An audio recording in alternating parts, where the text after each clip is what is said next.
नमस्कार दोस्तों, क्या हालचाल सभी के। आई होप सभी हेल्दी हैं, कंसिस्टेंटली प्रिपेयर कर रहे हैं।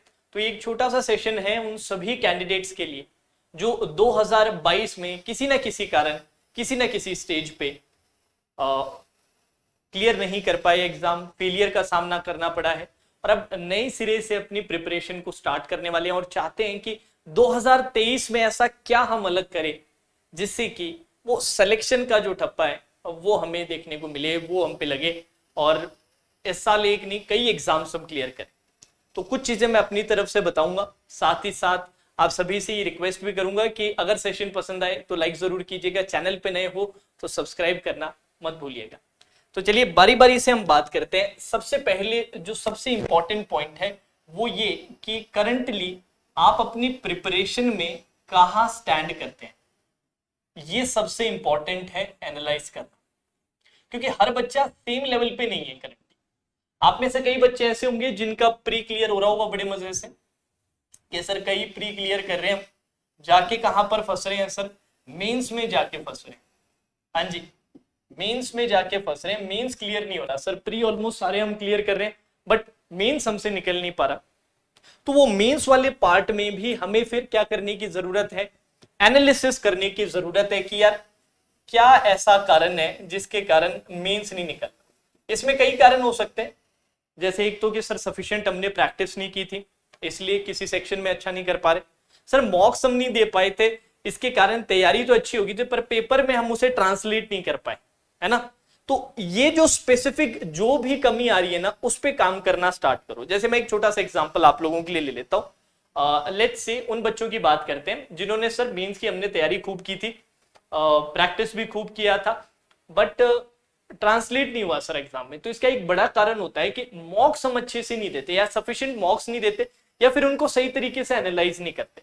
अब मॉक्स को एनालाइज कैसे किया जाता है कि भैया आपने मॉक दिया, देने के जस्ट बाद या फिर मेंस का कई बार ऐसा होता है बच्चा एग्जॉस्ट हो जाता है तो अगले दिन अपना प्रॉपर एनालिसिस करता है, जो जो क्वेश्चंस नहीं हुए वो सॉल्व करना, साथ ही साथ ये देखना कि हमारा जो अटेम्प्ट था क्या वो सही अटेम्प्ट था, क्योंकि वो सबसे इंपॉर्टेंट पार्ट होता है कि इजी क्वेश्चंस कोई हमने पहले उठाया है कि नहीं उठाया। अगर नहीं उठाया है तो उस पर काम करना, नेक्स्ट मॉक में ये टारगेट रखना कि यार मुझे पेपर बेहतर तरीके से अटेम्प्ट करना है, पिछले मॉक से ज्यादा बेहतर होना चाहिए, जो जो क्वेश्चंस मुझसे हो सकते हैं वो मैं पहले उठाऊं, वो बहुत इंपॉर्टेंट है। इसी तरीके से और एग्जांपल्स हो सकते हैं जैसे कि सर प्रिपरेशन हमारी सफिशिएंट नहीं हो पाई, तो अभी से स्टार्टिंग से अपने को मेंस की प्रैक्टिस करना स्टार्ट कर देना। अपना जो रूटीन अपने ने बनाया वो मेंस डोमिनेटिंग रूटीन होना चाहिए, मेजॉरिटी जो पार्ट है ना वो अपने को मेंस को देना स्टार्ट कर।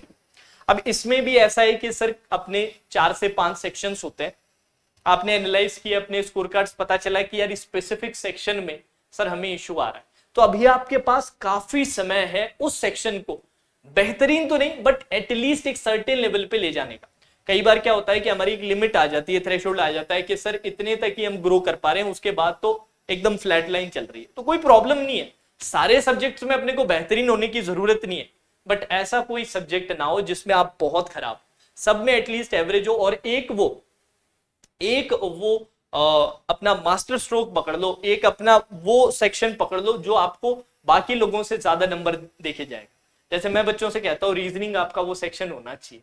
मेरा पर्सनली मानना है मेंस में इतना पोर्शन रहता है जो आप अगर सही ऑर्डर में अटेम्प्ट करो, मुश्किल पोर्शन भी काफी होता है पर सही ऑर्डर में अटेम्प्ट करो तो आप काफी एरिया वहां से कवर कर सकते हो, काफी क्वेश्चंस वहां से कवर कर सकते हो। ऐसे और कुछ भी हो सकता है, इंग्लिश हो सकता है, आपका क्वांट्स हो सकता है, जी हो सकता है।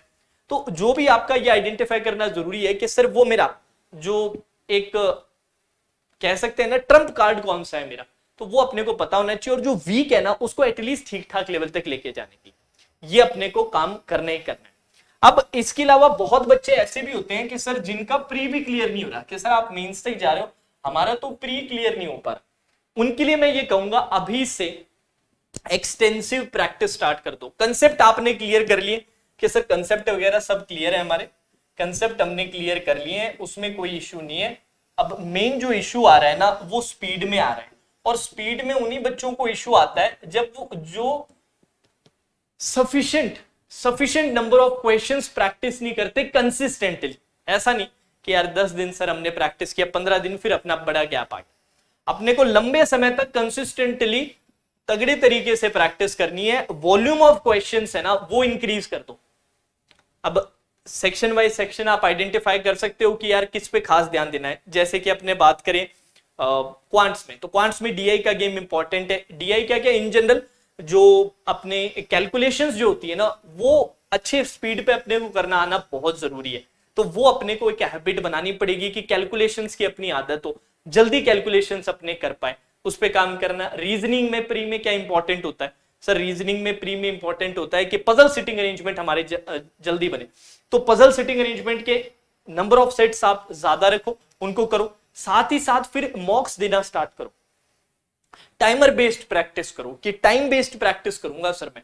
और इनिशियली अपना गोल ज्यादा बड़ा दूर का मत सोचो, स्टेप बाय स्टेप अपने को चलना है। तो पास वाले स्टेप पे नजर रखो, जैसे उस पे पहुंच गए अगले वाले स्टेप पे, फिर अगले पे, ऐसे करके ये अपने टॉप पे पहुंचेंगे, है ना। तो इस तरीके से अपने को अप्रोच करना है step by step, mini goals के थ्रू, ठीक है, मिनी टारगेट्स के थ्रू। इसके अलावा कुछ जनरल चीजें भी मैं आपको बताना चाहूंगा जो बड़ी इंपॉर्टेंट होती है यार। सबसे पहली चीज जो इंपॉर्टेंट होती है वो एक कैंडिडेट का रूटीन होता है कि एक प्रॉपर रूटीन हमारे पास होना चाहिए।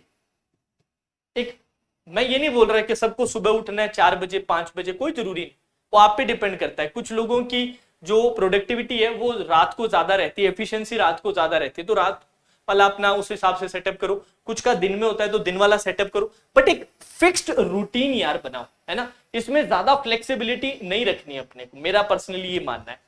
क्योंकि रूटीन बनाने से क्या है, एक डिसिप्लिन आप खुद के अंदर लाते हो, एक स्ट्रक्चर आप खुद के अंदर लाते हो। और जब चीजें आप स्ट्रक्चर तरीके से करते हो ना तो वो आपको जल्दी रिजल्ट देती है। मुश्किल होता है इनिशियली के 1-2 हफ्ते, मुश्किल होता है, उसके बाद पार्ट बन जाता है आपकी, एक तरह से लाइफस्टाइल बन जाती है कि यही मेरा रूटीन है, इतने बजे मुझे उठना है, इतने घंटे मुझे पढ़ाई करना है, इतने बजे इतने बजे इतने बजे, ठीक है जी। उठते ही सबसे पहले टारगेट सेट करो दिन के लिए कि भाई मुझे ये करना है, ये करना है, ये करना है, ये करना। हो पाए बहुत बढ़िया, कोशिश अपने को 100% करनी है कि वो कंप्लीट करने के लिए। एक आध टारगेट ना भी हो पाए तो परेशान नहीं होना, उसको लेके कोशिश करनी है कि कल इससे मैं बेहतर करूंगा या बेहतर करूंगी, ठीक है जी। तो ये अपनी कोशिश रहनी चाहिए। रूटीन क्या लेकर आएगा? रूटीन आपकी लाइफ में डिसिप्लिन लेकर आएगा, और जो डिसिप्लिन वे में करता है काम ना, उसको मोटिवेशन की बहुत ज्यादा जरूरत नहीं पड़ती। क्योंकि ये बच्चों के बड़ा रहता है कि सर जर्नी लंबी होती है तो बीच में हम मोटिवेशन लूज कर देते हैं, तो कई हफ्ते हमारे खराब हो जाते हैं। तो मोटिवेशन के पीछे अपने को भागना ही नहीं है, अपने को तो डिसिप्लिन के पीछे भागना है, रूटीन सेटिंग के पीछे भागना है, स्ट्रक्चर की तरफ भागना है। क्योंकि यही हमारा साथ कभी नहीं छोड़ने वाला। और एक बार अंदर आ गया ना, एक बार अपने पार्ट बन गया, अपने पूरी दिनचर्या का एक हिस्सा बन गया ना, तो एक बार फिर उसके बाद परेशान होने की ज्यादा जरूरत पड़ती नहीं है, ठीक है जी। तो इस पे खास काम ध्यान रखना है। साथ ही साथ अपने जो रिसोर्सेज है उनको सॉर्ट आउट रखो, हर जगह पे मत भागो। ऐसा नहीं कि क्वांट्स के सर सब 50 टीचर्स अपने फॉलो कर रहे हैं, 50 तो मैंने ऐसे ही बोल दिया, हाइपर बोल हो गया थोड़ा, 4-5 टीचर्स फॉलो कर रहे हैं। क्वांट्स कर रहे हो तो एक टीचर करो, क्वेश्चंस आप सबसे ले लो, बट टीचर एक प्रॉपर, रीजनिंग का एक टीचर प्रॉपर फॉलो करो। टेस्ट सीरीज आप ज्यादा खरीद सकते हो, एक से ज्यादा। मैं कई टेस्ट सीरीज की सजेशन देता हूँ, ऑली बोर्ड का भी देता हूँ, गाइड डी का भी देता हूँ। दोनों में से आप कोई भी खरीद सकते हो, मैं तो बोलता हूँ दोनों भी खरीद सकते हो। तो वहां से काफी आपको टाइमर बेस्ड प्रैक्टिस मिलती है, प्री के लिए, मेंस के लिए अच्छे सेट ऑफ क्वेश्चंस मिलते हैं, सबमिट करके आप कर सकते हो। बाद में उनके सेक्शनल मार्क्स लगा के आप पेपर अटेम्प्ट का तरीका सीख सकते हो, अपना पेपर अटेम्प्ट करने का तरीकों को और ज्यादा रिफाइन कर सकते हो, है ना। तो ऑली बोर्ड और गाइडली आपकी टेस्ट सीरीज की तरह बहुत काम आएंगे। करंट अफेयर्स की बात करें तो स्टार्टिंग से ही करंट अफेयर्स की प्रिपरेशन करनी है, तो उसके लिए अफेयर्स क्लाउड का एनुअल सब्सक्रिप्शन मैं बोलता हूँ, ठीक है जी। अफेयर्स क्लाउड का एनुअल सब्सक्रिप्शन आप खरीद सकते हो, वहां से आप उनकी वीकली पीडीएफ्स कंप्लीट करो स्टार्टिंग से, एक बहुत बढ़िया तैयारी हो जाएगी। देन रीजनिंग और क्वांट्स की अगर मैं बात करूं, रीजनिंग क्वांट्स के लिए अपना जो पेड प्लेटफॉर्म है वहां से आप एनुअल सब्सक्रिप्शन खरीद सकते हो। अभी 20% ऑफ भी चल रहा है यूजिंग द कोड VT20, तो वो आप खरीद लोगे तो पुराने सारे कोर्सेज और इस साल आने वाले सारे कोर्सेज आपके सॉर्ट आउट हो जाएंगे। और मेंस पे हमारा स्पेशल फोकस होता है। प्री का हमने अभी तक सिर्फ जो कंसेप्ट बेसिस है, जो फाउंडेशन है, वो कंप्लीट करवाया वर्चुअस ग्रूम नाम के बैच के थ्रू, क्वांट्स और रीजनिंग का। तो वहां से कंसेप्ट आप जल्दी से क्लियर कर लोगे। प्री के लिए प्रैक्टिस के लिए यूट्यूब पे अपनी इतनी प्लेलिस्ट है, अलॉन्ग विद योर वो mock test more than sufficient है, और जरूरत ही नहीं पड़ेगी आपके। और रीजनिंग के लिए मैं कहता हूं कि कोई अच्छे फैकल्टी को फॉलो करो, किसी अच्छे टीचर को फॉलो करो, अलॉन्ग विद बहुत सारी रीडिंग। अपनी हैबिट बनाओ कि यार अपने को ज्यादा से ज्यादा रीड करना है, जिसमें इंटरेस्ट है उसमें भी रीड करना है, इन जनरल अपने पढ़ाई से रिलेटेड भी रीड करना है, कुछ कंज्यूम कर रहे हो तो वो भी इंग्लिश लैंग्वेज में कंज्यूम करो, एंटरटेनमेंट पर्पस के लिए, रिक्रिएशनल पर्पस के लिए, वो सारी चीजें इंग्लिश में कंज्यूम करो, अपना एक लाइफस्टाइल का पार्ट बना लो, है ना। तो ऐसा ना लगे कि पढ़ाई के लिए कर रहे हैं, इन जनरल भी अपने कर रहे हैं, ठीक है। तो वो एक प्रोसेस रहती है, क्योंकि इंग्लिश एज अ लैंग्वेज और अपने बैंक एग्जाम्स की जो इंग्लिश है वो रीडिंग बेस्ड है, कॉम्प्रहेंशन बेस्ड है, कि कॉम्प्रहेंड आप चीजों को कर पाते हो सही से कि नहीं कर पाते, तो वो बड़ा इंपॉर्टेंट रहता है। तो इन सब चीजों का अपने को ध्यान रखना है। और सबसे इंपॉर्टेंट बात जो मैंने अभी तक नहीं की है वो ये कि पॉजिटिव रहना बहुत जरूरी है। मुश्किल बहुत है, बट जिंदगी में कुछ भी पॉजिटिव चाहिए ना, तो उसके लिए पॉजिटिव माइंडसेट मस्ट है यार, ये मस्ट है। क्योंकि जो रास्ता आपने चुना है ना कंपटीशन एग्जाम का, वो बहुत ही डिफिकल्ट रास्ता है, उसमें सक्सेस आपको बड़े कम मिलेंगे और फेलियर्स आपको बहुत सारे देखने को मिलेंगे। तो वहां पर ये पॉजिटिव माइंडसेट बहुत इंपॉर्टेंट होता है, खुद को हमेशा समझाना, क्योंकि माइंड हमेशा डिग्रेस करता है, डाइवर्ट हो जाता है नेगेटिविटी की तरफ, बड़ी नेचुरली आती है इंसान के अंदर कि कोई भी चीज जमती नहीं है तो वो नेगेटिव ही सोचता है कि मैं उस चीज के लायक ही नहीं हूं, मैं केपेबल ही नहीं हूं।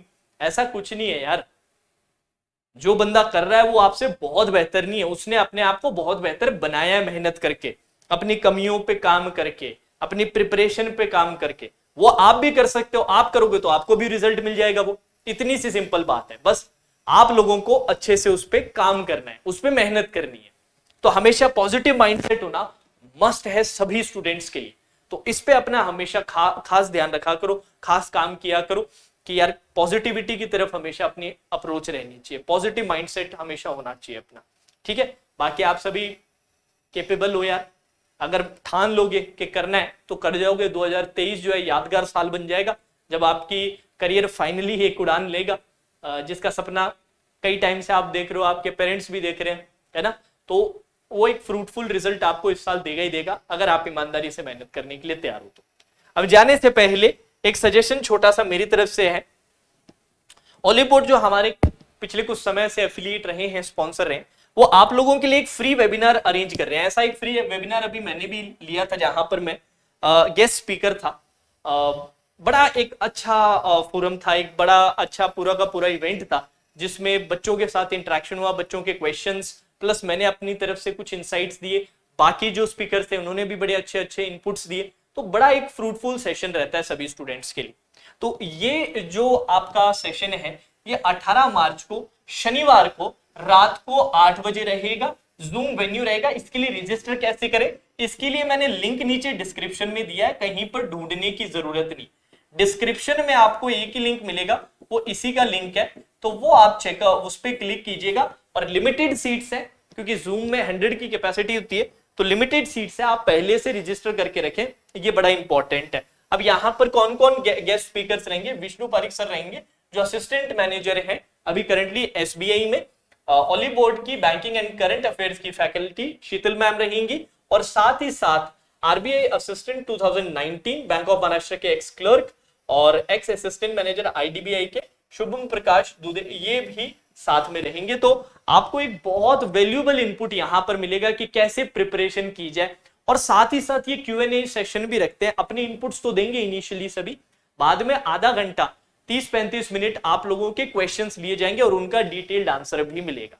तो एक फ्री फोरम है आप लोगों के लिए अपनी डाउट्स क्लियर करने के लिए और एक्सपर्ट्स को अपनी जो एक्सपर्टीज है आप तक पहुंचाने के लिए। तो ये सभी के सभी रजिस्टर करके रखेंगे जितने भी मेरे स्टूडेंट्स हैं, लिंक आपको डिस्क्रिप्शन में मिल जाएगा। 18 मार्च को रात को 8 बजे आपको ये सेशन देखने को मिलेगा। Now that's all for today session, take care.